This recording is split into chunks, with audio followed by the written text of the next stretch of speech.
Selamat pagi. Ada hal menarik beberapa waktu yang lalu, Adrinov Caniago mengunduh sebuah video yang memberikan penjelasan sebagai penyeimbang atau counter dari beberapa pendapat yang mengatakan keberatan atau ketidaksetujuannya dengan pembangunan ibu kota baru. Khususnya juga beliau menanggapi apa yang disampaikan oleh Profesor Emil Salim ya, tentang keberatan beliau terhadap kebijakan pemerintah yang ingin meneruskan gagasannya untuk mengembangkan ibu kota negara yang baru yang di Kalimantan.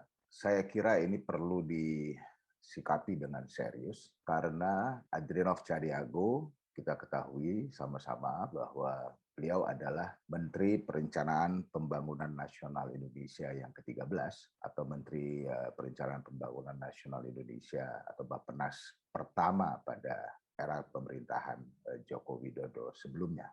Beliau menjabat di sana mulai tanggal 27 Oktober 2014 hingga tanggal 12 Agustus 2015 ya. Kurang dari setahun memang 290 hari menggantikan Armida Ali Sahbana dan beliau sendiri kemudian diganti oleh Sofyan Jalil yang hari ini menjadi Menteri Agraria dan Tata Ruang pada Kabinet Presiden Joko Widodo. Mengingat status atau jabatan yang beliau pernah sandang, pernyataan-pernyataan beliau tentunya patut kita dengar dan sekaligus juga patut kita pertimbangkan. Ada sejumlah alasan yang disampaikan terkait dengan kebijakan pemindahan ibu kota tersebut, tapi saya akan membahasnya secara satu persatu, khusus kali ini terkait dengan pernyataan Profesor Emil Salim untuk memberdayakan teknologi informasi sebagai bentuk dari perubahan atau transformasi pemerintahan kita dibandingkan dengan harus memindahkan secara fisik ibu kotanya. Mungkin kita kutip dulu apa yang Adrinov sampaikan terkait dengan usulan atau pernyataan Profesor Emil Salim tersebut. Sekarang bisa diatasi dengan IT. Secara sosiologis, secara psikologi sosial itu tidak mungkin. Faktanya sekarang pun dengan era digital ini ketimpangan makin meningkat. Ya. Yang asetnya bertambah adalah yang menguasai sentral teknologi informasi itu. Pelaku usaha mikro, usaha rumah tangga tidak mendapatkan manfaat. Maka malahan mereka mengeluarkan biaya hidup lebih besar untuk bayar pulsa dan lain-lain. Jadi jangan dikatakan, tidak bisa dikatakan bahwa teknologi digital itu akan mengatasi ketimpangan. Justru faktanya dia bisa memperlebar ketimpangan. Dia hanya memudahkan komunikasi untuk hal tertentu, tapi masyarakat tetap saja butuh komunikasi tatap muka, butuh komunikasi langsung, butuh dilihat, ditengok, ditinjau oleh para pemimpinnya, oleh para pejabatnya. Mungkin kita sudah sama-sama mendengar yang disampaikan oleh Adrinov. Dengan segala hormat, saya kira ini sebuah pernyataan yang sangat-sangat keliru. Kita tahu bahwa revolusi industri 4.0 yang sedang kita hadapi sekarang itu adalah pergeseran daripada kehidupan seluruh umat manusia di dunia ini yang berdasarkan teknologi informasi. Jika dikatakan bahwa masyarakat kecil atau sektor-sektor rumah tangga itu tidak mendapat manfaat, saya kira itu sangat-sangat keliru ya. Kita tahu bahwa dengan kehadiran teknologi informasi itu sendiri, berapa banyak masyarakat kita yang sesungguhnya dientaskan kan atau minimal memiliki kehidupan yang lebih baik. Bahwa belum baik itu satu hal. Tetapi yang kita tahu bahwa berapa banyak pengemudi ojol yang menggantungkan hidupnya di sana ya. Sejauh ini dari informasi dari kumpulan atau asosiasi pengemudi ojol yang pernah dipublikasikan oleh Kumparan mengatakan bahwa untuk seluruh Indonesia pengemudi ojol pada tahun 2020 lalu sudah mencapai 4 juta ya, pengemudi. Belum lagi kita bisa mengalami sendiri atau melihat sendiri berapa banyak sektor-sektor UMKM yang terbantu akibat daripada keberadaan teknologi ini. Mungkin Adrinov tidak menyadari bahwa dari sisi pemerintahan sendiri atau dari sisi pengelolaan negara kita ini sendiri yang sebetulnya sangat-sangat terlambat mengantisipasi kehadiran teknologi tersebut.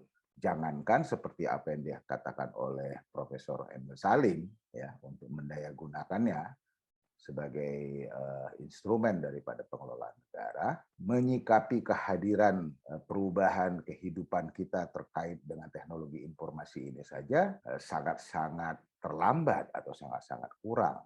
Kepada rekannya Adrinov yang bertanggung jawab bidang transportasi misalnya, perhubungan tepatnya, saya pribadi pernah mengatakan ya untuk menyikapinya dengan bijak agar tidak menjadi eksploitatif. Setidaknya sebagai sebuah negara kita memberikan perlindungan kepada warga kita.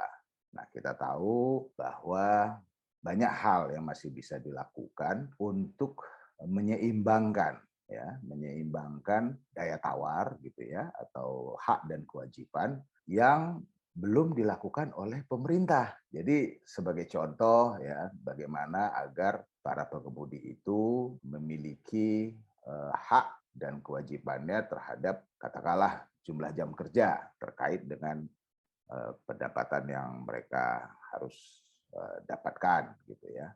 Atau misalnya bagaimana pemerintah melakukan langkah-langkah inovasi atau pengembangan sehingga kehadiran mereka tidak mengganggu yang existing gitu ya. Sebagai contoh misalnya begini, kita tahu bahwa ojol itu adalah menjadi salah satu kendaraan atau alat transportasi utama dari sebagian besar masyarakat yang ada di perkotaan gitu ya.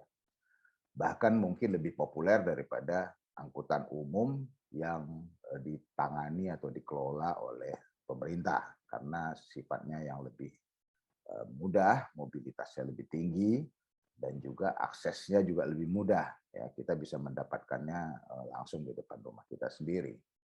Nah, konsekuensi daripada itu di tempat-tempat tujuan perjalanan, baik itu di perkantoran atau di supermarket, ya, mall dan sebagainya, kita sering menemukan fenomena bahwa ojol-ojol itu berkumpul di tempat-tempat yang sesungguhnya bukan tempat perhentian. Tentunya ini mengganggu kenyamanan warga kota yang lain, katakanlah sesama pengguna jalan, dan bagi pengelola gedung-gedung tersebut itu juga tidak nyaman karena mengganggu mungkin ketertiban atau keindahan daripada lokasi mereka. Sampai hari ini pemerintah belum ada memberikan sebuah usulan atau pemikiran bagaimana agar hal ini bisa diselesaikan secara saling menguntungkan, ya, saling memberikan manfaat. Sebagai contoh misalnya dikeluarkan kebijakan untuk menyediakan sebagian daripada ruang daripada gedungnya atau lahannya sebagai tempat pertemuan daripada ojol-ojol itu dengan para penumpang yang sesungguhnya penghuni atau pengunjung daripada gedung itu sendiri. Nah, hal-hal seperti ini